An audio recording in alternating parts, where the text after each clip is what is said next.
ગોવિંદની પ્રાપ્તિ તપ કરવાથી કે જપ કરવાથી કે વ્રત કરવાથી થતી નથી એવું ગીતામાં ભગવાન શ્રી કૃષ્ણ પરમાત્મા બોલ્યા છે.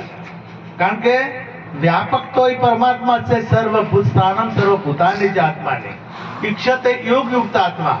જેને યોગ થયો છે સદગુરુ મહારાજનો, જેને યોગ થયો છે એને આ વ્યાપક જે પરમ તત્વ વ્યાપક પરમાત્મા છે એ પરમાત્મા નો સાક્ષાત્કાર જ્ઞાનથી ઓમ છે.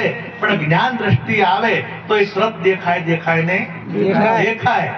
આપણને હીરા જેને જે હીરા ગણતા હોય અથવા હીરાના જેટલી ઘણા શીખેલા નથી, હીરામાં ખબર પડતી કે વળ કે વતરી કે જીરમ કે નાશ કે આ બધી ખબર નથી પડતી. તો એટલે હીરો જોવે તો હીરામાં એને કોઈ દેખાય, એને વળ દેખાય, એને વતરી દેખાય, એને નાશ દેખાય, અને ટી કોકી છે એ દેખાય, તરખોણીએ ફાટી ગયેલો છે એને દેખાય ના દેખાય, કારણ કે એને ખબર પડતી નથી. જાણે એને ખબર પડે એ સમજણ આવે તો એને પછી મોય ફાટેલી ટીક કદાચ કોકી હોય તોય દેખાય, મોય વળ હોય તોય, મોય ખાડ હોય તોય, અને જીરમ હોય તોય દેખાય. જ્યારે એની પારખ થાય તારે, અને પારખ થયા પહેલા એ દેખાતું. એટલે એના ઉપરથી તમને નક્કી થાય કે આપણે નવી દ્રષ્ટિ મળી. એના ઉપર પહેલી ઓખો તો હતી, પહેલી ઓખો હતી તો જીરમ દેખાતી નથી, પણ પછી ઓખો માં કોક નવું આવી વાત તો નક્કી ને. હા, એટલે બદલણું દ્રષ્ટિ આપણી બદલી જો નજર મેરી તો નજારા બદલ ગયા, રૂખ બદલા કિસ્તી કા તો કિનારા બદલ ગયા. દ્રષ્ટિ બદલી એટલે ગીતામાં ભગવાને તેમાં કીધું કે મારી દિવ્ય દ્રષ્ટિ વિના હું દેખાઉં એવો નથી. અને એ ત્રીજું લોચન પણ કહેવાય, એને ત્રીજું લોચન પણ કહેવાય, અને એને 10મો દરવાજો પણ કહેવાય. નવ દરવાજા નવી રમતના. 10મે બોલે वो દેખાય, 10મો જો ખુલી જાય તો એ પરમાત્મા આપણને દેખાય. અને એમાં પછી કીધું ઓળખાય 18 પૂરણથી. વેદ વંચાવ્યા ને ભેદ બતાવ્યા. વેદ વાંચવાથી મેળ આવતો નથી, પણ ભેદની ખબર પડે તારે મેળ આવે, તારે મેળ આવે એટલે ઓળખાયા. પછી 18 પુરાણ સાક્ષી પૂરે. તમારું જયારે જ્ઞાન થાય અને જયારે પરમાત્માનો સાક્ષાત્કાર થાય, બધી જગ્યાએ પરમાત્મા તમને દેખાવા મળે તો પછી સાક્ષાત એને સાક્ષી કોણ પૂરે? વેદ પૂરે, પુરાણો પૂરે, સંતો પૂરે કે ના વાત હું જૂઠી સમજો નથી. હવે તમને જીરમની ખબર પડી છે તો બીજા જોતા હોય ને તમે કહો કે મને ટી કોકી છે તો બીજા સાક્ષી પૂરે કે ના પૂરે? સાચું ખબર પડી છે તો પૂરે, અને વગર ખબરે તમે બોલો કે મને ટી કોકી છે, પેલા જે સાચું શું કે ના કમ્પ્લીટ છે. પણ જયારે પેલી દ્રષ્ટિ મળી ત્યારે દ્રષ્ટિ નવી ને લઈ અને તમને ટી કોકી કે સીધી છે એ દેખાય, પેલા દેખાતી નથી. એટલે સદગુરુ મહારાજ આપણને દ્રષ્ટિ આવે, નવી દ્રષ્ટિ, નવી સૃષ્ટિ. સંત વચને અમૃત વૃષ્ટિ, ત્રીજું લોચન ખોલ્યું રે, સુરતા તો સાંભળ્યાની સાથે લેરો લેશે. એ દ્રષ્ટિ ખુલી જાય. પછી શું કીધું કે ઓખે દેખાડ્યા ના હાથે કે મુખથી બોલાવ્યા નવી નાશી આવે. તમે બોલાવો તારા આવે. અને તમારા ભગવાનને શોધવાની જરૂર એ મંદિરમાં છે, મસ્જિદમાં છે, અને બધી જગ્યાએ છે. એના વગર કોઈ જગ્યા ખાલી. તમે જે જગ્યાએ એને પ્રગટ કરો, આ પોણી હોય બોર કરો તોય થાય, હા કાતરાના છેમાડામાં જઈને કરો તોય થાય. પણ પોણી હોય છે, પાણી વગરની આ જગ્યા આપણા વિસ્તારમાં નથી. એટલે કોઈ પણ ગામમાં જઈને તમે બોરિંગ કરો તો અહીંયા પાણી આવે ને આવે, પાણીને લાવવું પડતું નથી. એમ પરમાત્માને તમે જે જગ્યાએ પ્રગટ કરો, થોભલામાં પ્રગટ કર્યો, પ્રહલાદજીને થાંભલામાં થયો છે ને, થોભલામાંથી પ્રગટ થયો છે તો તમારા ગળામાંથી થાય, તમારા થોભલામાંથી થાય, તમારા પેટીમાંથી, કારણ કે એના વગર કોઈ જગ્યા ખાલી નથી. એટલે બધી જગ્યાએ મુક્તિ બોલાવ્યા. સદગુરુ મહારાજ નરસિંહ મહેતા જ્યાં બોલાયા ત્યારે આયા કે નહીં આયા? શકુભાઈ બોલાયા, શકુભાઈ ના ઘર પાણી ભરવાય નહીં આયા. તમારી જેટલી તાકાત છે તમે જેવા તેવા નહીં. તમે ભગવાન પાસે પાણી ભરાવો, ભરાયા છે કે નહીં ભરાયા? શકુભાઈ પાણી ભરાયા અને વાળ કપવરાયા ભગવાન પાસે. શરણ ભગત થઈ ગયા રાજસ્થાનમાં, એમને વાળ કાપવા ભગવાનને જાવું પડ્યું છે. અને નરસિંહ મહેતાને મોમેરો ભરવા જાવું પડ્યું છે. તો તમારું મોમેરું ભરે અને તમારે વાળે કપે, તમારે સૂંપડું એ કદાચ સાબુ હોય તાબુ ભરવાય આવે, પરંતુ એ દ્રષ્ટિ મળે તારે આ ખ્યાલ આવે.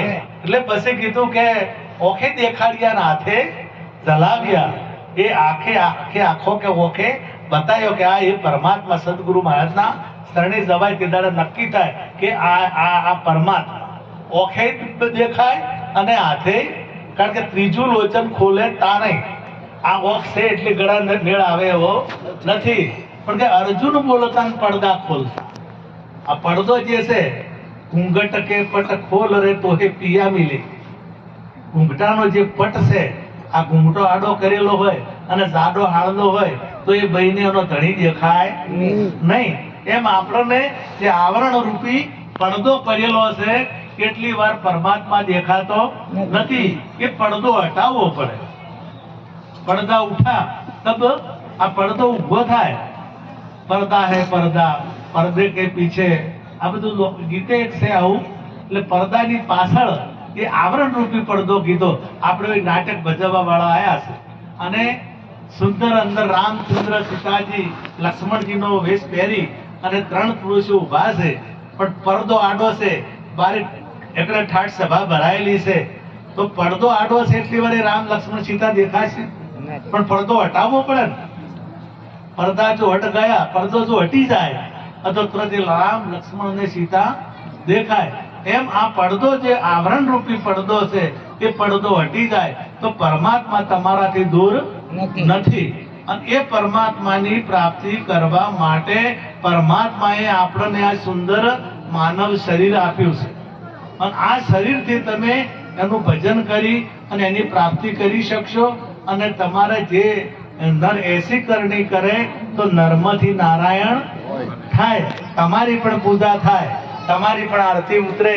રામચંદ્ર કૃષ્ણ પરમાત્મા જે અમને પોત તત્વનું જ શરીર હતું ને આપણે પોત તત્વનું શરીર, તે અમને જે રહેવા વાળો છે એ અને આપણામાં રહેવા વાળો છે એ બે એક જ છે, બીજા છે પણ ફેર જેટલો છે. ગીરોનો ગોળો અને એક મોટો ફોક્સ છે. હવે બે ને વાયર એક જ લગાડેલો છે અને એક જગ્યાએ હોલ્ડર વાળેલો છે, પણ પેલો જીરો થાય છે અને પેલો મોટું ઉજવાળું કરે છે. હવે આ સાધનનો અક્ષર પેલો ખેંચી શકતો નથી મોયતું અને પેલો ખેંચી શકે છે. એમ તમે જેટલું ખેંચો એ તમારા હાથની વાત. વિદ્યાર્થી બાળકને ભણાવે તો એ 100% લાવે ને એક નપાસ થાય.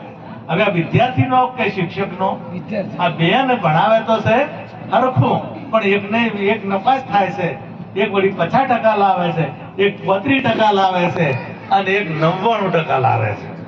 આ એનો એ શિક્ષક ભણાવનાર છે અને વિદ્યાર્થી બધા શિક્ષકને ભેદ હોતો નથી. એમ આ તમામે તમામ જે ગોળા છે, તમામે તમામ જે વિશ્વના વિદ્યાર્થીઓ છે, એ તમારે કેવું ખેંચવું, કેવું જ્ઞાન લેવું એ તમારી મરજી. તમારે ડોક્ટરનું લેવું હોય તો એ તમારી મરજી, તમારે એન્જિનિયરનું લેવું હોય તો એ તમારી મરજી, તમારે ભક્ત થઈ અને પરમાત્માનો સાક્ષાત્કાર કરવો હોય તો એ તમારી મરજી, અને દારૂડિયા થઈ અને પીઠે જવું હોય તો એ તમારી મરજી, અને ત્રાસવાદી થવું હોય તો એ ઘણા નથી થઈ ગયા, ઘણા એ થઈ ગયા. એટલે શરીર સાધન મળ્યું છે એટલું ના, પણ સાધનનો સદુપયોગ કરતા આવડતો નથી. એટલે હું તો આ તો જો કદાચ તરવેર પેલો શાકભાજી વેચે ને એને હાલતા આવડે શું કરે રે, દૂધી કાપે, બીજું એનું કારણ કે ખબર જ નહીં. એટલે આ સાધન જેને ખબર પડે એ સાધનનો જેમ સેમ ઉપયોગ કરે. આટલું કહી મારી વાણીને વિરામ આપું અને અમારા જયંતિભાઈ બફાભાઈના ખાસ પ્રેમને લઈને અમારે અહીંયા આવવાનું થયું. એમને કીધું કે અમારે આ ભજને નતું એટલે કે તારે અમે કીધું અહીંયા વાળા ઘેર આવ્યા કે ના તમારે કાતરા આવવાનું છે, તો કીધું આવી જઈશું. તમે બોલાવો ને કેમ, હું બોલાવો ને કેમ ના આવી, આપણે ગરબામાં ગઈએ છે ને, તમે બોલાવો તમે કેમ ના આવ્યા, એટલે અહીંયા આવવાનું છે. આપણા દર્શન થયા અને મારે તો કાતરા તો ઘણું બધું આવવાનું થાય જ છે. એટલે આટલું કઈ મારી વાણીને વિરામ આપું. સદગુરુ મહારાજનો જય. સરસ અનુભવ આવ્યો એ બધા ધન્યવાદ કહેવા જવાહર બાપુને. હવે આપણે